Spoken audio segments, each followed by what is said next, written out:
We always start cackling. That's how we do. Welcome back to Feral Ladies. This time on Kacey Ezell's My Writer Life, Her Writer Life, Writer Life. Welcome, it's hers. I'm probably pointing the right way, but I flipped my screen, so. You're not. Not on my screen, you're not. So it looks really wrong to me. I can't show you because it has curse words on it, and we are 26 seconds in. But welcome back to Feral Ladies. We have a special guest. So we're going to go around. I'm going to let my fellow feral ladies introduce themselves, and then our very first feral gentleman. And then we will... So feral. So feral. So very gentleman. feral. And then we'll find our way into our topic adjacent that we have for the evening. So Melissa, would you like to introduce yourself? Sure. I'm Marisa Wolf. I write sci-fi. I write fantasy. I always put in romance because I write what I love to read. I am doing obviously very great tonight.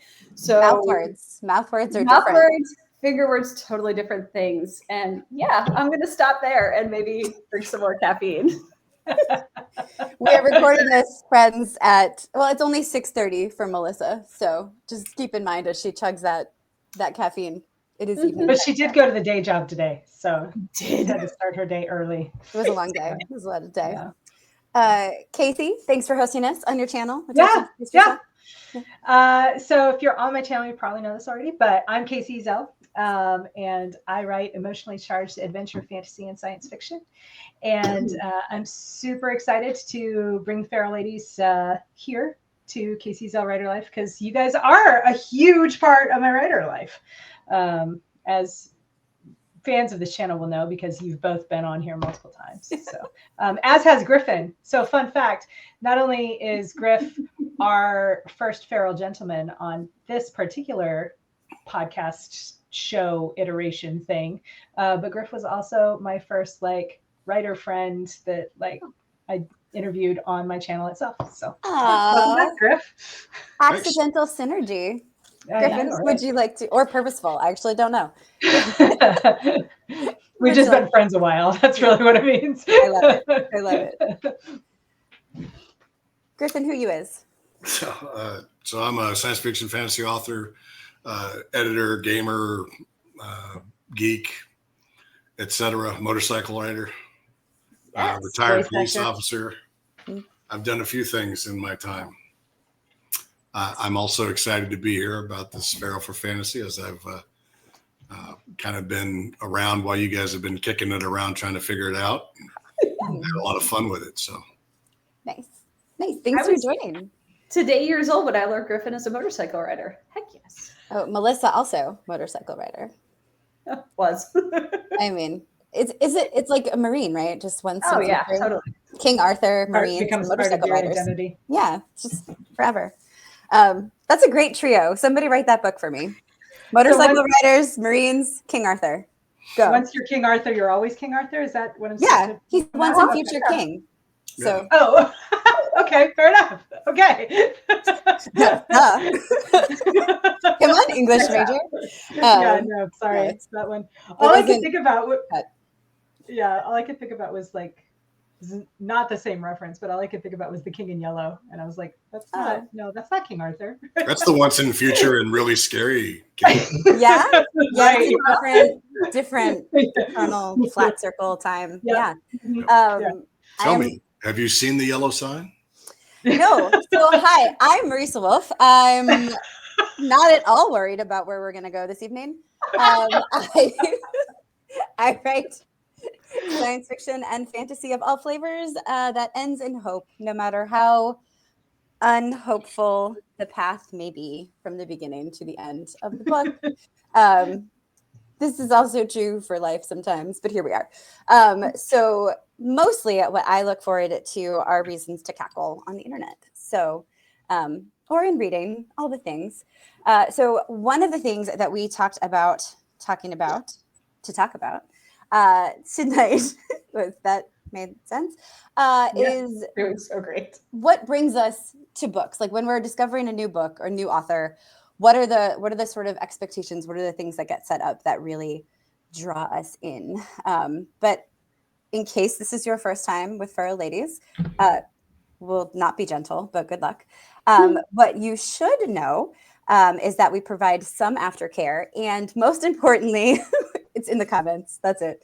But most importantly, there are no rules. We do what we want. So we have a topic, and we might talk about it, and we might fall into several side topics. So I'm going to stop talking. It's called side quests. Yeah, I almost wore that shirt today. Oh, So close. let myself down. Instead, I wore glitter for you guys. You're welcome. But yeah, should we start with how are you drawn into new books and new authors?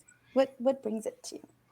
So I'm going to go on record and saying that I like to break the rules, and I judge books by their covers. Mm-hmm.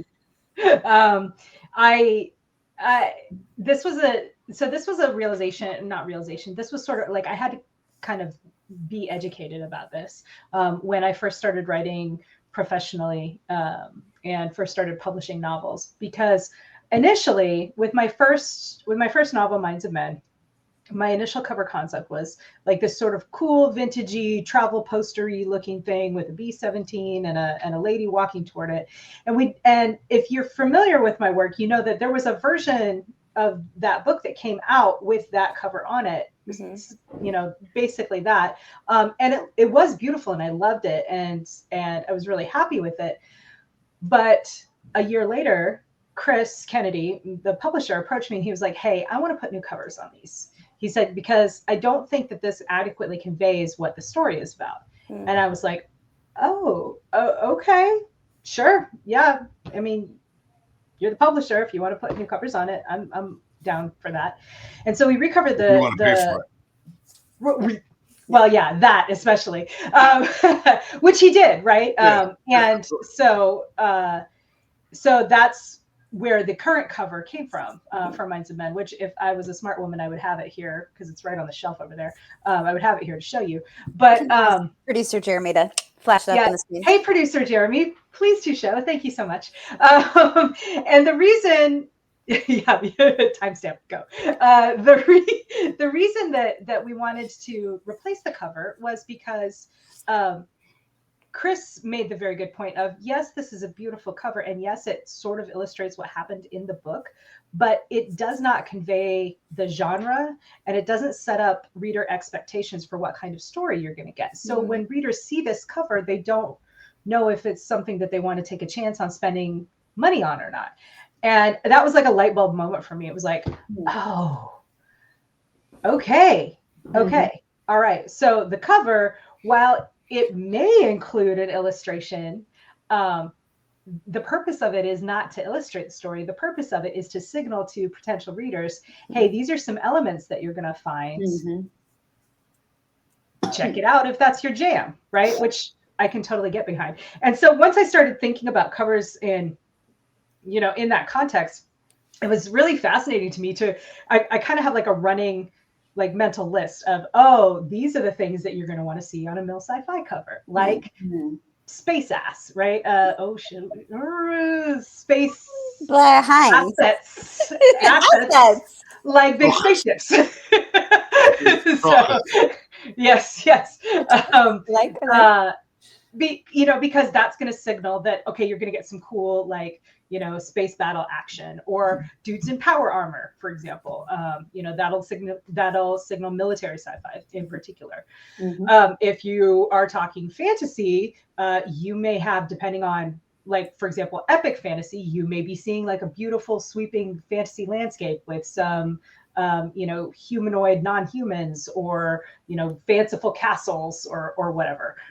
If you're talking romantasy, you're going to see a central circular image that's very beautiful, very detailed, and like ornate title font, vines and flowers. Probably, and this is an interesting thing too, because this even extends to like titles, right? Like if I say a blank of blank and blank, you're like, oh, cool, that's a fantasy book, probably a romantasy, right? Which the funniest thing about that one is that a bowl of macaroni and cheese falls into into that category. So it could technically be a romantasy title, right? A motorcycle riding King Arthur who was a Marine who eats mac and cheese. We're doing the genius here, guys.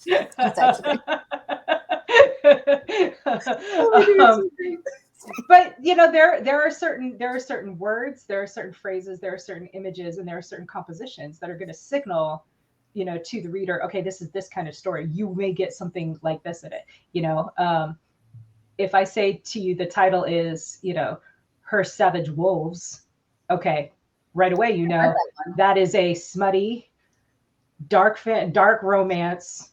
Why choose shifters, right? Like, you know that already. So, and it's with the amount of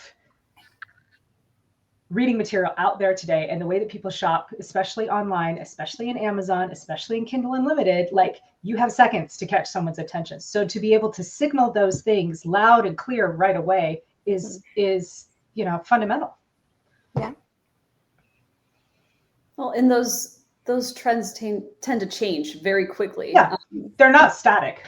No, they're not. They're not at all. Like there was that lovely time period where you saw like a lot of that like urban fantasy, detective type stuff where you started with Jim Butcher with Harry Dresden, and then you saw Ilona Andrews with the Kate Daniels series. So you saw a lot of either that hard-boiled detective type wizard aesthetic, kind of like you know, AC Haskins has coming out in Feral for fantasy. But you also had like, you know, hot chicks in like maybe some leather-ish type outfit and a sword and maybe some crouched, right? Like crouched on one knee. That was always Jeremy, go ahead and put up Valkyries Chosen and Shadows May Fall. Just flash those butts up for us. Thank you. Right? You see those trends though, and it tells you this is an urban fantasy. This is going to have like a lot of snarky banter, and depending on what you see on the cover or what you read on the back, it's going to be like, oh, this has got some like strong romance vibes in it, or not at all, or it's Harry Dresden, or lots of kick-ass action, or poor Harry. Yeah, for sure. Interesting. What do you think, Griff? Well, the like you were saying about the title, that isn't what it said to me, because I'm not familiar or conversant with that genre.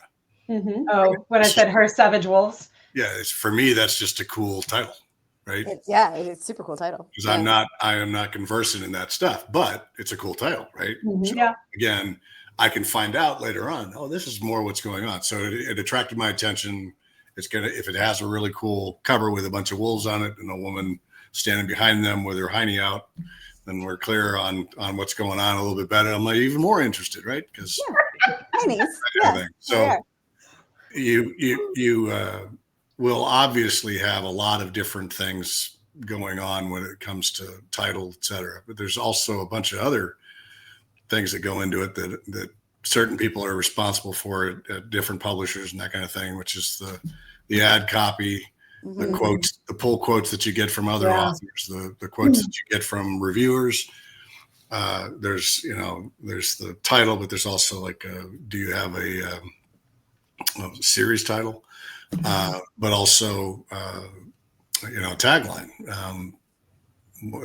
I'm kind of new to the editor game, and I've been learning a lot. It's been a very fast, like I was talking about drinking from a fire hose. Yeah. This ain't a garden hose, man. This is a fire hose. So trying to figure it all out. But it is true that, the title conveys a lot. The cover conveys a ton, and how those things go together.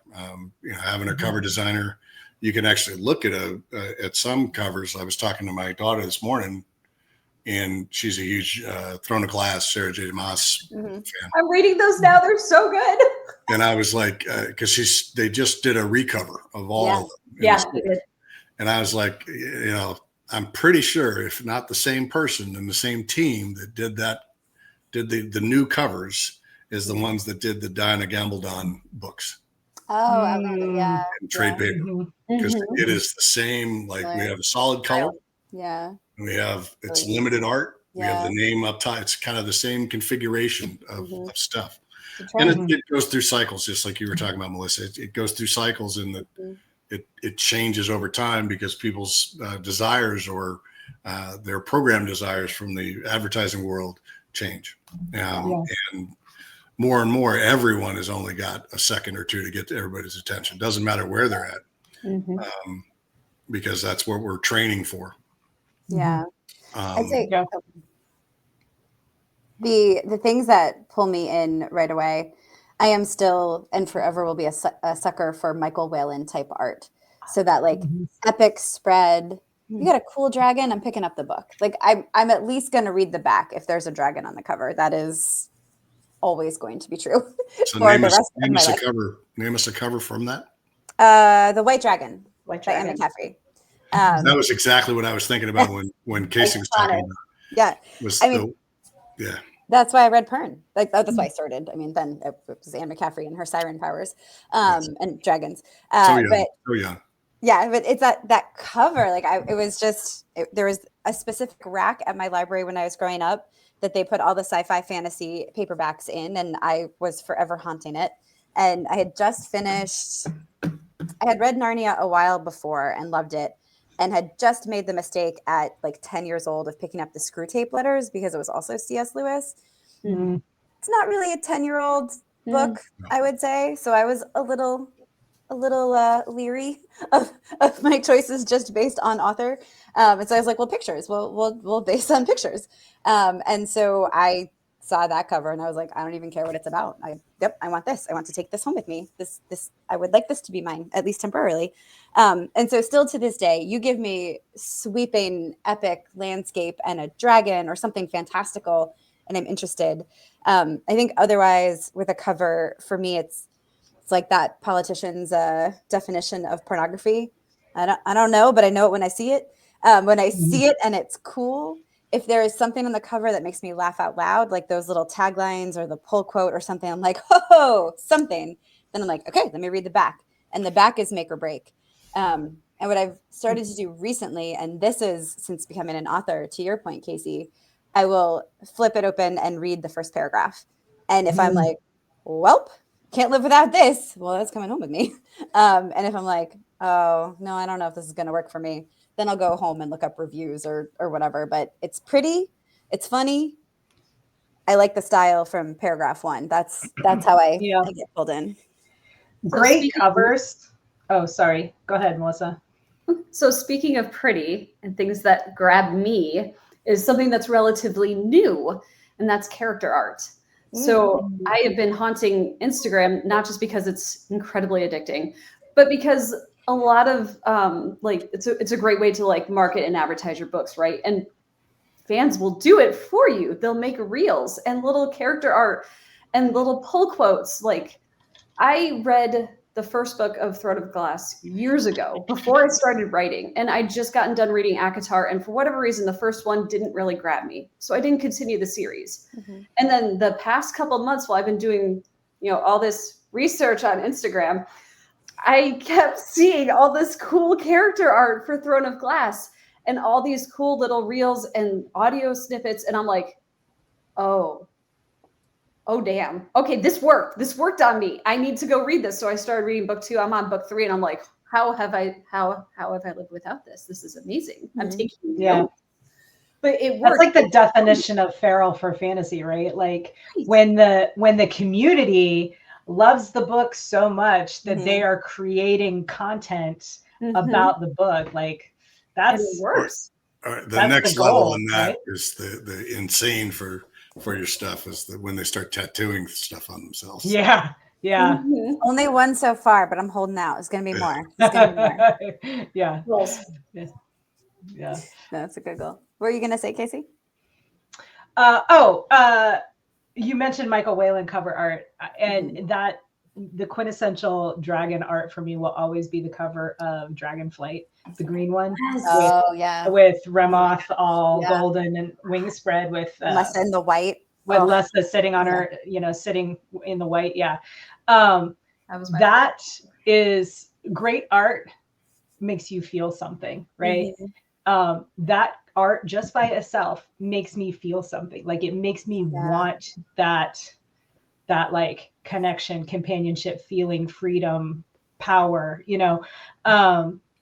and that I think is sort of the gist of all of this, right? Like you want, when it comes to a cover, you want art that is going to convey your reader expectations, but also make them feel something, because then they're primed to feel something with your story inside. Does that make sense? Yeah. There was actually, I'm reading book 3 right now. So Tracy Dion, the Legend Born, I know how to speak English, series. Reading book 3. Book 1, I hope I'm not flipping the colors, because they're very similar covers and they're freaking gorgeous, but it's like a close-up of this just gorgeous Black woman, and she's like wreathed in magic. And I want to say the first one was like red and purple, and I was like, what are these colors? What is this story? And then I read the back and I was like, it's for me. I must read it immediately. And it was so eye-catching, because I don't know that there was a lot of red and purple on the shelves, or whatever the combo was. Yeah. It was so gorgeous. And the art was beautiful. The description was amazing. The first paragraph, yep, I'm in. And book 3 just came out recently. Go check it out, y'all. But so I love that. I love anything that just catches your eye because of the color combo or the whatever, because it gives you that first spark of, ooh. And it's okay. For me, it doesn't have to be, ooh, my heart. It can just be, ooh, shiny. I need to know. I need to see. I need to see. The one complaint I have about those really gorgeous, beautiful, amazing, sprayed edge, whatever books is I've seen a few that they don't have any back copy at all. So because the back is part of the art. Beautiful, and it's foil and it's shiny, and my magpie heart is like, I want it. But I'm like, but no, what is the story? It's very pretty, but what I do. So. Yeah, that's the beauty of like jacketed things, right? Because then on the inside jacket they'll have the let's talk, if you don't mind, because we have Griff here, who is, our editor at Baen, and has been working with us on our Feral for Fantasy stuff. Can we talk about the Feral for Fantasy covers kind of one by one? And let's talk about, okay, what are we trying to signal with this, right? You guys cool with that? Yeah, I've got them. Okay. I've got them. All right. So, because they're very. So mine's first. So I'm going to go first. Weird. Weird. So I'll show this to you, and then we'll ask producer Jeremy to put up a larger picture of. Sorry, my ring light's getting it, but these just arrived today, you guys, and I'm so excited. But this is Mage Light, and this cover was done by Sam R. Kennedy, who also did my my space opera series with the Queen's Fixer. So, dude's super freaking talented, right? Also Beyond Enemies, which is yeah. So, okay, all those covers, you got those, Jeremy? Sweet, you're the man. They're probably over our faces right now. He's like, stop talking, just like filed out.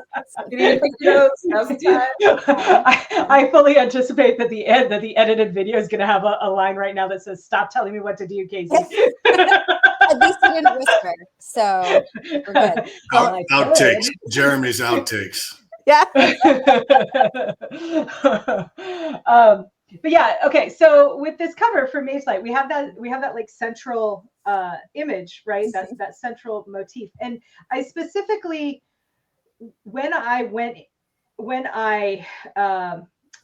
sent in my thoughts, because as a traditionally published book, the cover is not up to me, right? Mm-hmm. Indie published books, we have a lot more say, and self-published books, you have all the say. Yeah. But with a traditionally published book, publishing companies have, like, this is people's jobs to be art directors and cover designers and stuff. So at Baen, we're very fortunate in that, Tony will at least hear us out. She may say, okay, great, noted, and then completely do something different because of her vast experience and because she knows this game, right? Like, she knows how to signal to readers, this is what you're going to get. Mm-hmm. But I did send her an email. I said, hey, I know that it's not up to me, but here are my thoughts on a cover. And I went and I actually did some research, looking at what the top, like, fantasy adventure, because Amazon does their rankings, right? I looked on Amazon and I looked on barnesandnoble.com for the top fantasy adventure books, and then also like fantasy romance books, because I have such a heavy reverse harem plot line that, you know, goes along with my story. It's a subplot, right? So I kind of looked for what were the elements that I saw repeated over and over again. And again, it was, you know, kind of that dark background, some kind of central art piece in the middle. Very prominent title, very prominent author name, you know, really kind of jumping out, maybe like metallic foiled or something like that. But it was very much a like this and then this, you know. And so when I emailed Tony my thoughts, I said I would love to do something that combines these elements with the elements of that Baen fans specifically are going to recognize. And I specifically mentioned Larry Correa's Son of the Black Sword series, because those covers, which I believe all of them, I think all of them or all but one were done by Kurt Miller, kind of followed that same sort of motif where he had like the focus was on the central piece of the art in the middle. And they're beautiful. But they signal to Baen readers, hey, this is an epic fantasy. Like, this is something that you're going to, you know, you're going to get that action and that magic and that world building, all of which I wanted to emphasize as well. And so Tony liked my thoughts on the matter, and included, you know, I was fortunate enough to be included in the conversations with Sam Kennedy. And when he came up with this art, it was not exactly what I expected, but it was beautiful and it was perfect because it actually signals something else that I hadn't really thought about, in that the figures in the center look almost sort of like video gamey. And when you think about it, to me, they look like miniatures. Yeah. Or like miniatures, right? Like unpainted miniatures For D&D. Yeah. This is, I mean, I have a fighter, a ranger, a rogue, and a caster. This is a freaking D&D party. You know what I mean? Going on adventures together. So that was yet another level. Sexy D&D. Sexy D&D party. That's right. One of the really great reviews of Mage Light, one of the early great reviews from, I believe, Upstream, mentioned very clearly, like, okay, yeah, so it's a D&D party, and we're obviously going to go, nope, never once did it go the obvious way. It was so good. It was such a great review. You should go check it out and then read the book. Yeah. It'll be, yeah, I think that review will come out the day that the book comes out, is what they were telling me. Oh, well then, so welcome. Depending on when this airs, it might not be available. Yeah. But, like, go check out Upstream anyway. They only do positive reviews. Only review books they like. So, but yeah. So anyway, that's sort of a deep dive into my cover lore. But I mean, I think it's great, man, because it signals all those elements to my readers. And so, you know, if you like game lit, this is not game lit, but it's game lit adjacent, right? If you like D&D, if you like fantasy adventure, if you like hot dudes, if you like magical complications to relationships, if you like people having to deal with the ramifications of those things and the ramifications of their choices, if you like character development, characters growing up, you're going to like this book. Go buy it. Please help me become rich. Thank you so much. I love you.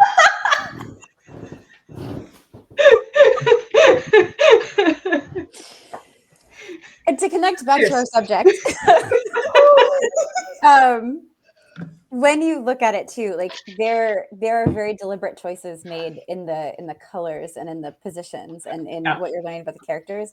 And one of the things I love when I'm looking for a new book to read is, do I have questions? Do I have interesting questions when I see the cover? Yeah. Not because, like, Kacey, I think you said this off the jump, like the cover may not entirely have everything to do with the story. Often it does. In these cases, and the ones we're about to talk about, it does every time, which is amazing. So it doesn't always, but if I look at the cover and I'm like, ooh, I wonder, that's it. I'm hooked, right? Because then I have the I wonder question. Yeah. So let's talk about Melissa's cover, because it's right behind her on her wall. And I would love to do an evening. And probably real big on your screen right now. Now, Jeremy, now.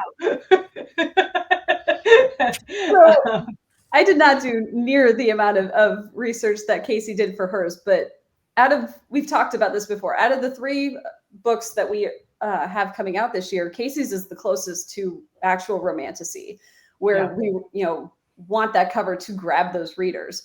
Mine is pretty much squarely in the middle. It's very much like fantasy adventure with some strong slow burn romantic subplots going on. But I told Tony, she was like, give me your ideas. I'm like, I want hot chick in riding leathers, hot dude in riding leathers. I want a griffin and a dragon and a cool background. Ta-da! Ta-da. But so why did you want those things, right? Like, what were you? It's so pretty. I love it so much. What were you hoping to signal with those things? I wanted to signal a couple of things. One, I was real specific because I think that one of the notes internal to Baen was that everybody's hot, and I'm like, yes, everybody is hot. However, I need this cover to not signal the wrong things, which is what we've talked about as well. Yeah. Like, I don't want to signal that this is a romantasy or a romance book, because You don't want to disappoint people. Yeah. I don't want to piss off my readers. Like, I wanted this to signal that, yes, there's a military academy. These are military cadets / young officers. It's a book about war and fighting and actual military stuff in here. So I wanted to make sure that the art captured that flavor and not lean too much into the, yes, everybody's hot because I am who I am, but they're not there to like show their heinies or like, hey, look at my awesome muscles, even though we can do those things too. That was not the core audience I was trying to grab with this. The art is by Pierluigi Abbondanza, and y'all, It's so beautiful. It's so beautiful. And the color is so eye-catching. Well, and that's the thing too, is that it's a post-apocalyptic kind of world. It is. So even the colors say that it's sunset. It's, it is that post-apocalyptic Burning. kind of, burning There's going some on. dusty wastelandness, maybe. Yeah. Things went very, very wrong in this world, and it's things that you'll have to figure out as the reader, but it's gorgeous. And every time I see this cover, I go, Yeah. Can confirm she does that every time. every time.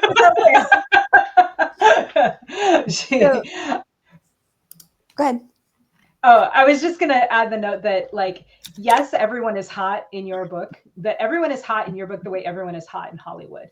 Just because everyone is pleasant to look at doesn't mean that the story isn't deep and isn't real. You know what I mean? And we all know that attractive people are a good advertising tool, right? So, so of course the people on the cover are hot, because you guys should all buy Melissa's book and make her rich too. It's fantastic. You'll really enjoy it. I'll also probably rip your heart out, and I'm not sorry. Not because you made her rich, though. That is agnostic. That'll happen anyway. No, I would She will do that just for the price of reading the book. Don't you worry. Please fund my mocha addiction. Thank you so much. One of the things we haven't touched on at all is the font as well. Yeah. Ooh, yeah. Nice. That's Another big distinctive font. And for me, that font, and this is from the cover designers that set this kind of thing, is it's very reminiscent of that very thing we started talking about, which is the white dragon. Yeah. Oh, yeah. Right? Yeah. It's got that flowy kind of script aspect without being a direct knockoff or anything like that. It has a very similar view to it, I guess. Yeah. Kind of our category to it. Yeah. Well, and even Harpy's body position on Felix, the Griffin, like, is very reminiscent of Jackson on Ruth in that Michael Whalen cover of the White Dragon. Yep. So, which I love that, right? Because I know Melissa's a huge Pern fan, just like me. So it's like, you're going to get a Pern tribute in this, and that's right? That's one of the selling points too, is that nostalgia that we all feel, even regardless of your age, because whatever it was that got you into it is what got you into it, right? So you will tend to feel some kind of nostalgia for those things. So if it harkens back to the first thing that you read was that, or if it was Throne of Glass, those kind of things. So it's one of those I don't want to say it like a marketing technique, but it is part of the marketing that goes into how you're going to do it and how you're going to title things and how you right down to the font. There's a lot of thought that goes into every element generally. Yeah. So it's neat how well both of those books turned out. And particularly proud of the Melissa's because I had something to do with some of it, and I'm really excited by how it kind of turned out.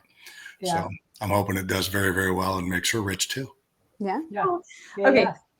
I'm going to be feral here and break the rules for a second because y'all, you guys, everybody, like these three ladies know what the fuck I'm talking about.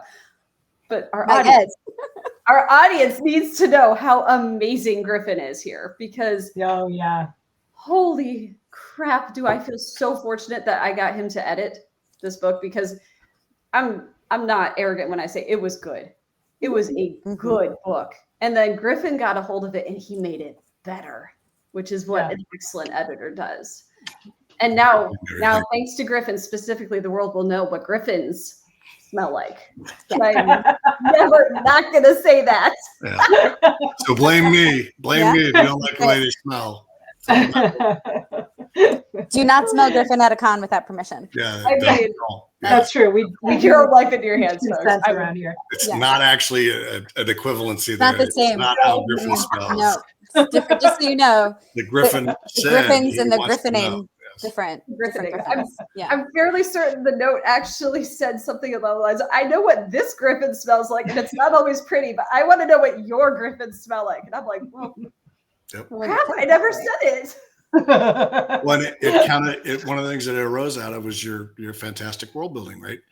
I knew that you were a horsewoman, and that there is a very, very distinct smell to a stable, especially a good stable, where everything is the fresh hay, fresh fodder, everything. And it's like they're going to take at least that good a care of their dragons and their griffins. So yeah, that was one of those insistence. And plus it's such a big aid to memory and a trigger for memory, what things smell like. And most of us, the closest we're going to come to a soul bond is that smell of our loved one, right? Yeah. And how that triggers us and our emotions and our feelings towards that person, especially during a long absence or after a long absence. So I felt that was really important to convey. I agree. That's a really good point. And I'm going to go way off topic right here. But you guys, why does my husband smell so good all the time? Like all the time. How did I not see that coming? I am I don't understand. But I didn't know this was going to be a segue to husbanding. I will hug him and like my nose lands somewhere around here. And I'm like, why do you smell good? And he's like, baby, I don't know. I just woke up. Like I haven't even had a chance to shower yet. But yeah, there are science reasons for that, but there are separate show. But just so you know, my husband also smells good, along with Griffin. You also cannot smell him without permission. So please are not invites. Don't smell people. Please never smell anyone without permission. Also, please don't make me smell you without permission. Just while we're here. So I will also say about Melissa's cover. So for the various reasons we discussed before the scent entered our conversation, I would pick this up. 1, dragon. 2, color. I need to know more. And for that nostalgia that Griffin said, like this Griffin also says that to me. It also says like, think of the days of first discovering Mercedes Lackey and Anne McCaffrey and these stories. And so I'd be like, fuck yeah. So there is a reason, there are many reasons, you can probably figure out several of them, why I say this book, like, so to Griffin's point, if you loved those stories earlier in your life, you're going to love this one. And if you didn't read them, this is going to ruin you the way those books ruined us. Yeah. So you're welcome. Whole new generation of readers to be ruined. In the best way. The best way. So yeah. And if you already know you love those kind of stories. Not mine. Yeah. God, why can't I point over there? Look, There it is. Wait, I could put it Griffin, I think. Uh, So Wrong she's- way on my know. monitor, but look, I I think one of the archaeological studies that are going to be done about this era is why did they spend so much time trying to figure out which direction to point it? which direction?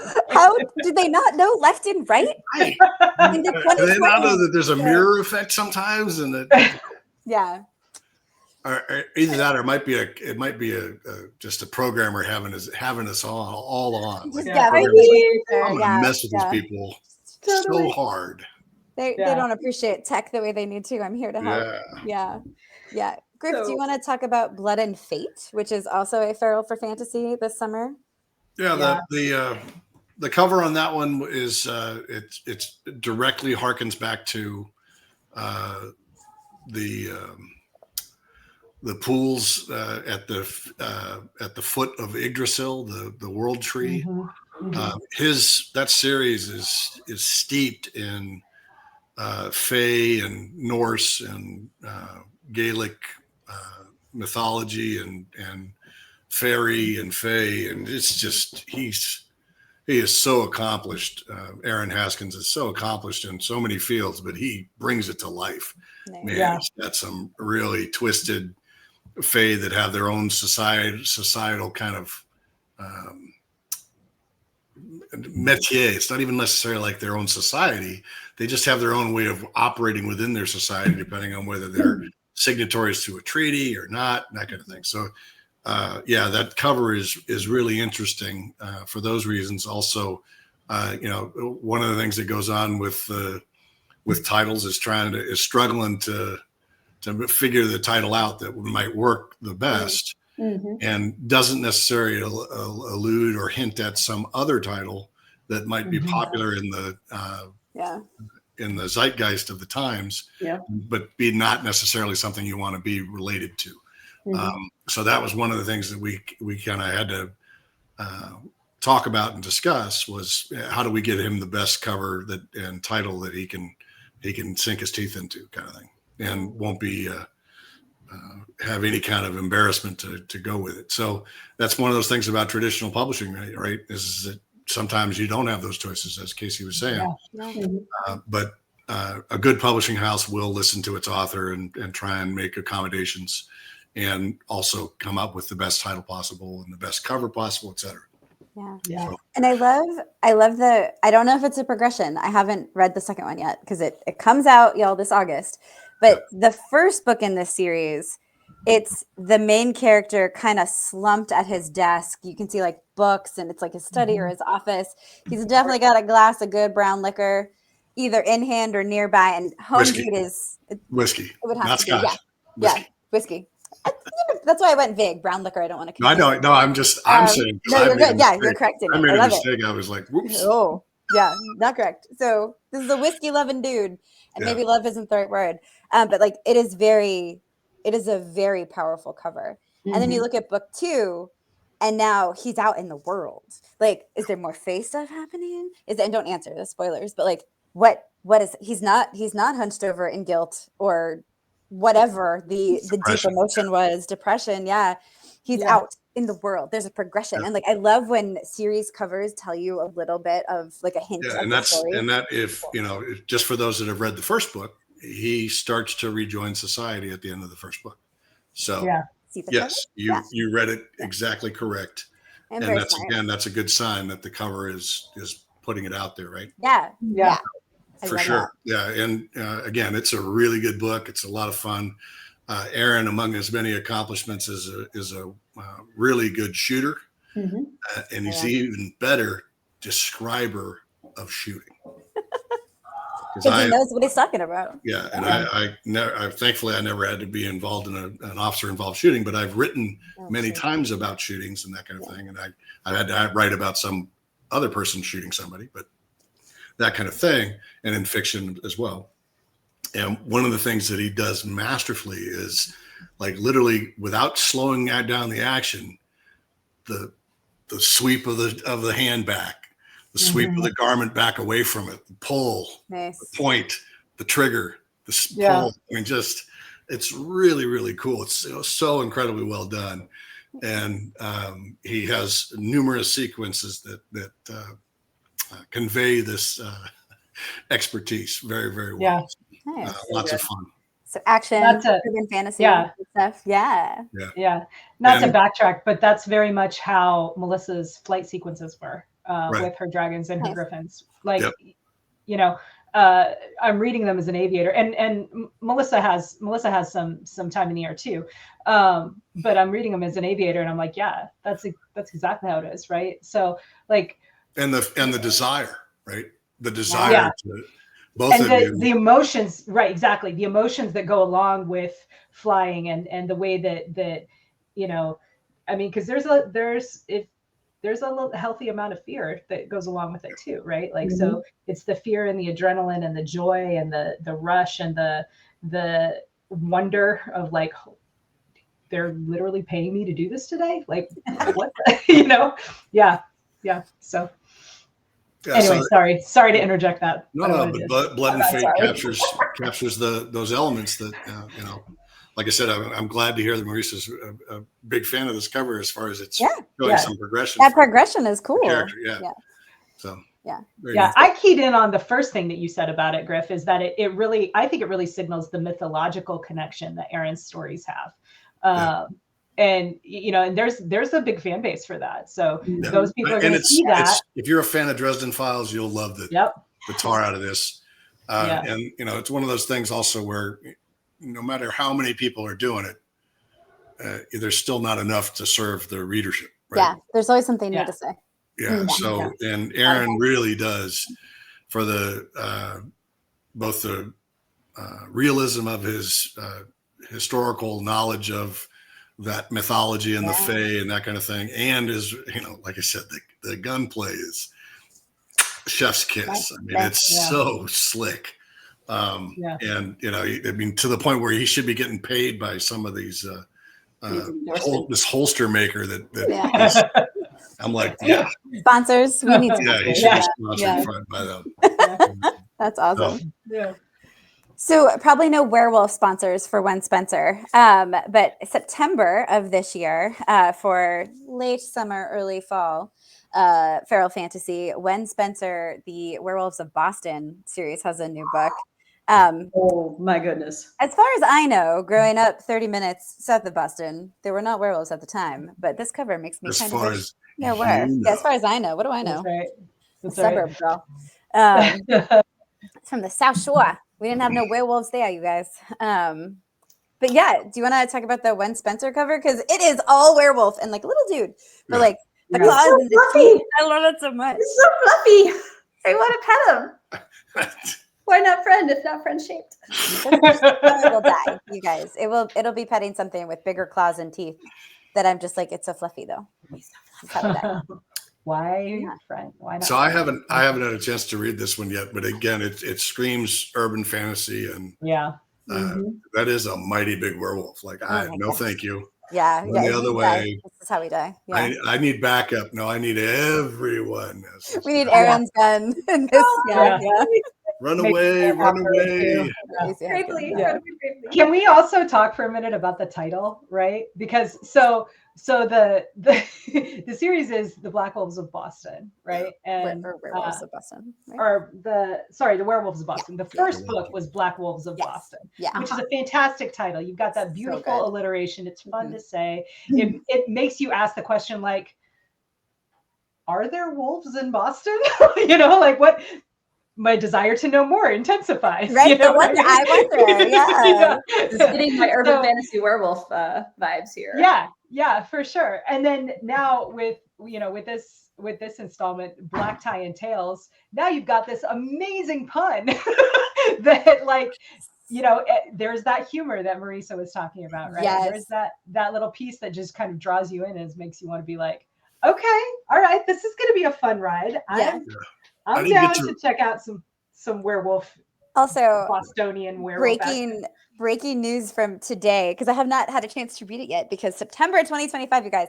But you should know also, Black Tie and Tails, there are penguins in this. I don't know what role they serve. I don't know if there were penguins. I don't know if it's they're good. perfect. I don't know if they're evil. They're mouthy penguins. But there are also penguins, and so Black Tie and Tails, like yeah, desire to know more all the way intensified. I want it. I want. Yeah, I haven't actually been able to read this one either. This is one that Tony got to read this one. Yeah. So It's Gwen Spencer. I mean, come on. And she was When is I have been able to read some of her other fantastic stuff. She has a short story and the amazing, really cool Swords and Larceny that's coming out. Oh, nice. Anthology. Her story is really fun there. She has a character in that is a felinoid humanoid, right? That's relatively small, named MJEOW. No. I love her. I love her humor. So It is subtle, so. This short story, I was like, this needs a novel. It is so good. It is really, really good.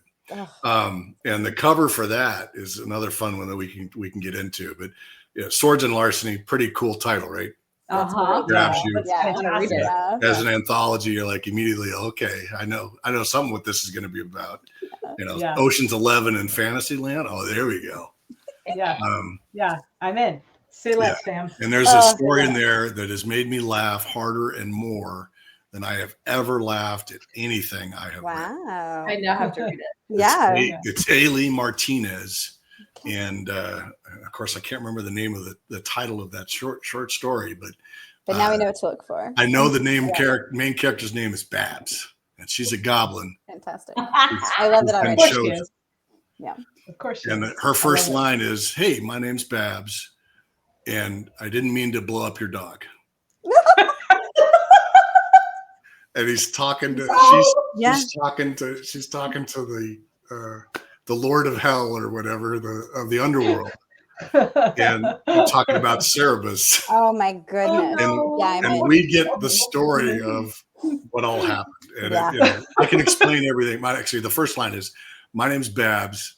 She's sitting behind the Lord of the Underworld's desk with a glass of wine, his wine, and says, first off, I can explain everything."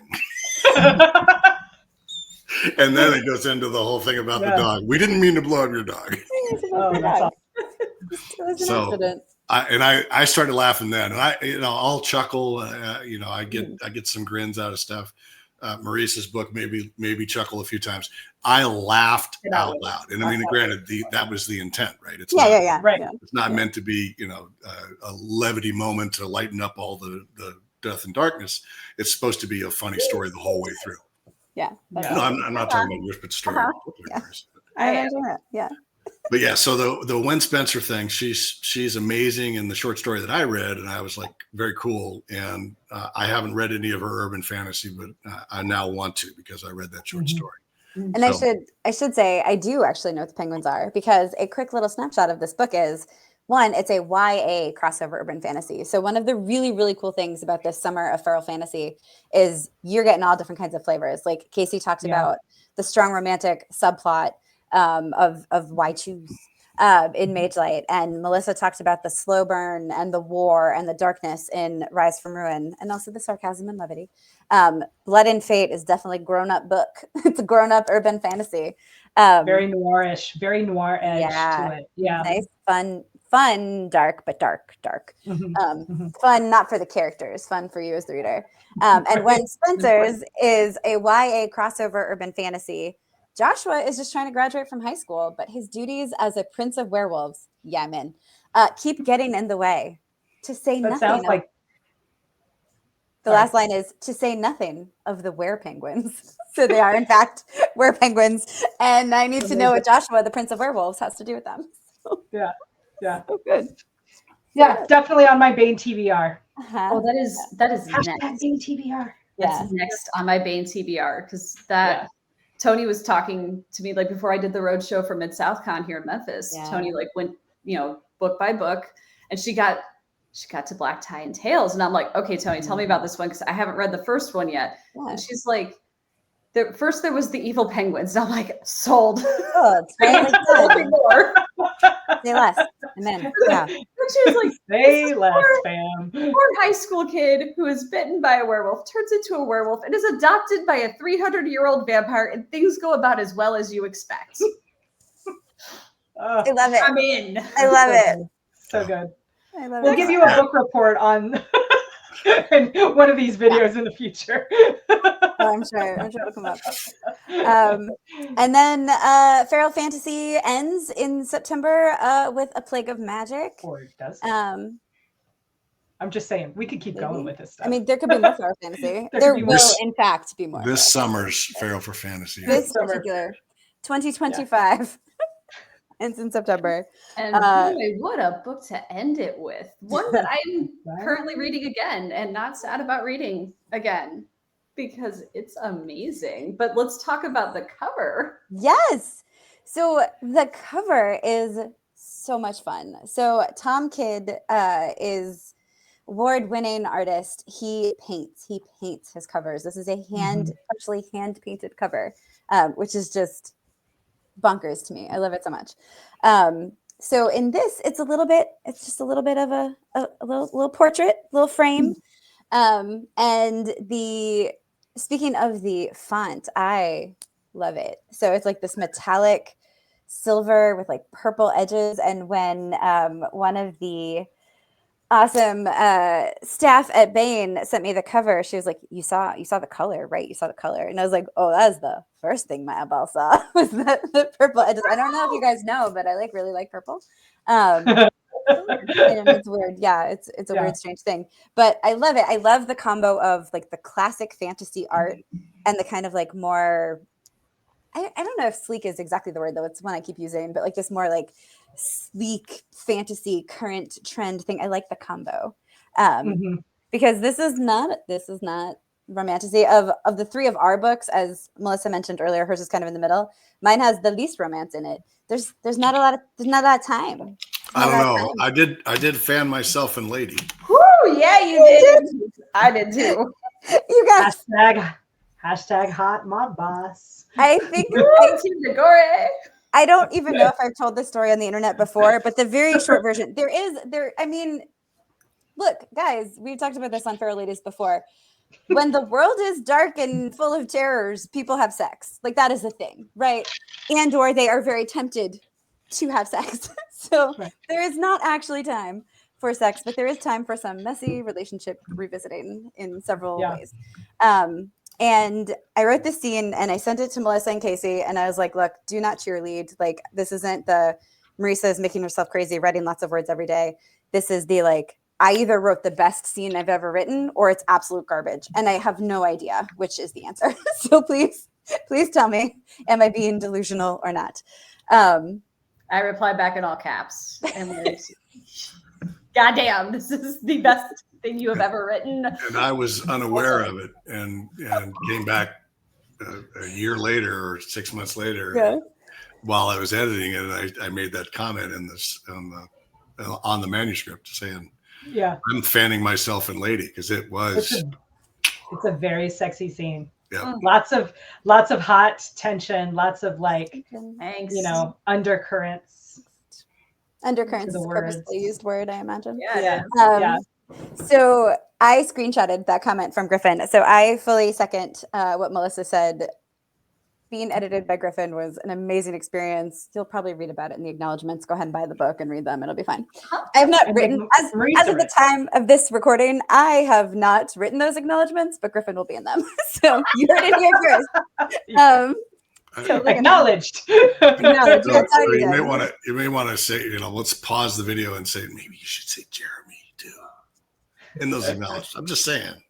I'm not going to list every one of the acknowledgements right now. People go buy the book. Don't tell everyone my secrets. Jeez. But being edited by Griffin is an incredible experience. And also, I think this is the first time I have screenshotted an editor's comment because I cackled so hard. I genuinely, these aren't my stools in my kitchen, you guys. I almost fell out of this chair. Like the stools in the kitchen, it's not really a big accomplishment, as you know, if you've watched these videos. But this chair is hard. Yeah, this chair is hard to fall off of. And I was just like, and then I was somehow over here. It was the whole thing. Not going to replay it because I'm old. That'll be painful. But in that scene, it just says Griffin Barber, fan self and Lady. And I was like, screenshot, this is mine forever.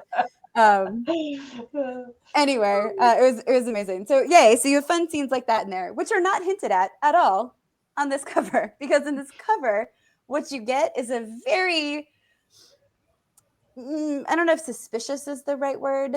We'll say doubting woman. Yeah, skeptical. Skeptical woman in a fancy jacket with some really cool pearls. You got a treasure. You got a dragon. And Yeah.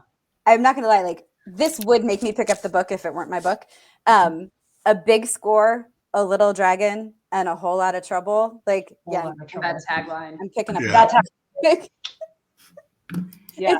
It's so good. It also makes me think like Big Trouble, Little China, and I love that movie. Yeah. Yeah. So. Yeah. Well, and there's other elements to the cover too that are very reminiscent and draw into the story. First off, it's a cameo on the cover, right? It is. Yeah, it's a little. It's part of a hoard. Mhm. It's part of a hoard of treasure. Sure is. It's got the dragon on it. That tagline is immortal. It also was a learning lesson for Griffin on how to do taglines, because I failed utterly, and Tony came to my rescue and got that together, and instructed me on how she got that together, which was invaluable experience. Nice. So that's one of those cool things that traditional publishing can bring you, is that wealth of knowledge and experience. Not everybody is David Weber, who came up in an advertising family and was doing advertising copy when he was a teen.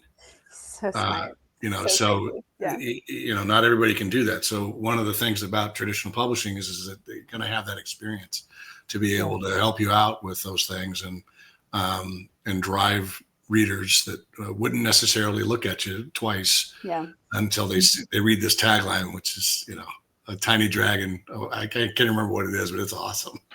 Yeah.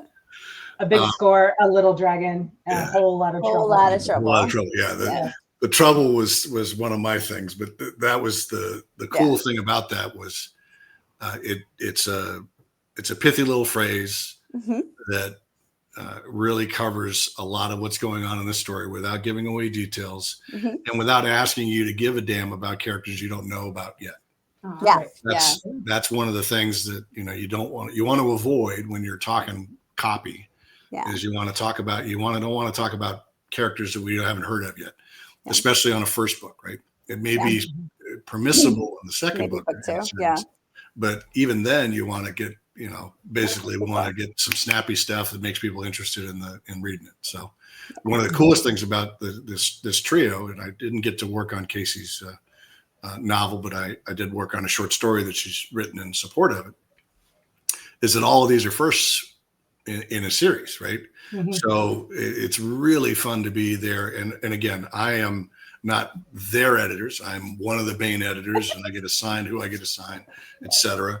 But it was certainly a pleasure for me to work with everybody in this environment, especially to work with such good material. Like, it's not for nothing, but I see a lot of stuff out there, not necessarily in the Baen that gets assigned to me, but I have seen some stuff out there that I'm like, well, how did this get into print at all as an author? That even before doing any of the editing stuff, I'm like, I don't know if that was really all that good. And this has been a dream to work with. These gals are all really they're feral for the craft as well. So they are very accomplished, and I'm expecting to see lots of great things from them in future, whether or not I get to edit or play in their universes at all anymore, and ask what the next generation of Griffins smell like. As they evolve. I expect that's what the dragons smell like. Don't worry, I already have that in book 2. Yeah. So if you don't mind, I would love to take a minute and point out that not only does Griffin edit, but he's also a highly accomplished writer himself. He's worked extensively in the 1632 universe as both an assistant publisher and an author, and probably some bunch of other roles that I'm forgetting. But your 1632 covers that were also with Baen were kind of did that same thing. And I'm thinking specifically of Same one artist. of, It's Tom Kidd. yeah, it's Tom Kidd, right? Yeah. Because he did all the 1632 stuff. Most of but, them. He did yeah, 95% of them. Yeah. Yeah. Oh, 99. that's true. That's true fair. because there were a couple of others. Yeah. But in your first one, Mission of the Mughals, you have this incredible scene set in Mughal, India, where you have the uptimers, which if you're not familiar, go read the 1632 universe, you're welcome, where the uptimers are busting into this Mughal, India court carrying uptimer weapons, modern weapons. And the one dude is wearing a cat hat, like Cat, the tractor company.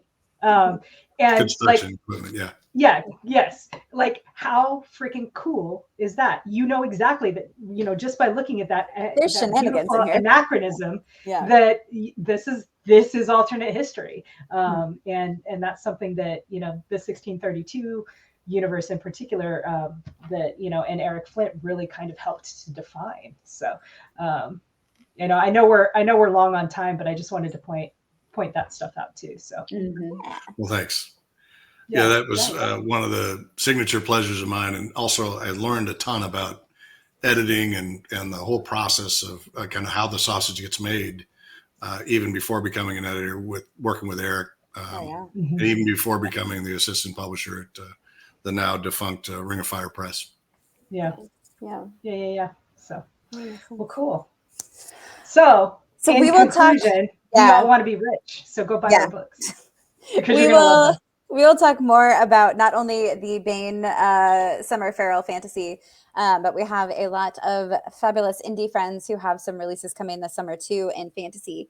So we will talk about them. We will be talking about these books again, because there is so much to be feral for. And as I think we should just ask we should just all go around and everybody should ask. I think we should do this throughout the summer of feral fantasy. I'm not in the same headspace. I don't have the same makeup on as last time, so the impact won't be the same. It'll be different every time. Yeah, it'll be different every time. So this time, I guess it's just, are you feral for fantasy? Do you want to be? Come join us. I love it. I love it so much. All right, Melissa, you go. No. Well, the real question, you guys, is if we do this every time from now through September, will Melissa one time, put your bets in the comments, will she one time manage to do it with a straight face? My bet is no, but I love it. I love it. I want to know what the over-under is on how many videos in we'll get before she can do it with a straight face. And now she's like, challenge accepted, you bitch, which maybe is part of my plan. Okay, I've got this. Are you feral for fantasy? Do you want to be? Look at you. See? That's good. That's very good. There it is. I don't know if that counts as a win or not, but it's a win. It's a win for everybody. Welcome. Also, if we didn't ask you during the premiere, which hopefully we did in the comments at this point, but like, what draws you in for books? Please tell us. Please tell us in the comments. Tell us in the chat. Or if you're catching the replay, tell us in the comments because we genuinely we do very much right? Like, this is a fun discussion to have with fans. Yeah, like so. what draws you in? Yeah. Okay. Yeah. Speaking of, Kacey. Speaking of, are you feral for fantasy? Do you want to be? We're gonna lip bite next time. I love it. I love it so much. All right, Griff, bring it home. You're up. How many takes do I get? When you record just your own one, which you should do, you can have as many as you want, but this one, you get 3. I'm gonna turn off my camera because it might involve some head positioning. I feel like that's part of the draw? Question mark. That's what she said. I don't Somebody know. said Somebody it. Are said you feral for fantasy? Ooh. Do you want to be?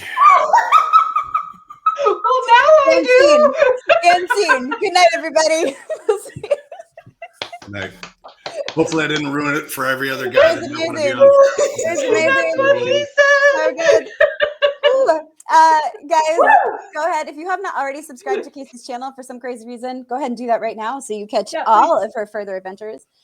Go ahead and hit that thumbs up button if you enjoyed yourself at all. Or if you too are now feral for fantasy or were previously. I'm not here to judge. Yeah. And we'll see you. Wait, again. one more thing. No. If this is your first feral, if this is your first Feral Ladies episode you're ever seeing, go head over to Marisa Wolf's. I don't know. What are you, Marisa? That might be the direction I am from there her she house, is. I got to be you. fair. Go head over to Marie. I can't move my finger now. Go head over to Marisa Wolf's channel. The description will be in the comments. The link will be in the description is what I'm trying to say. And Mouth words. check out the rest of our videos.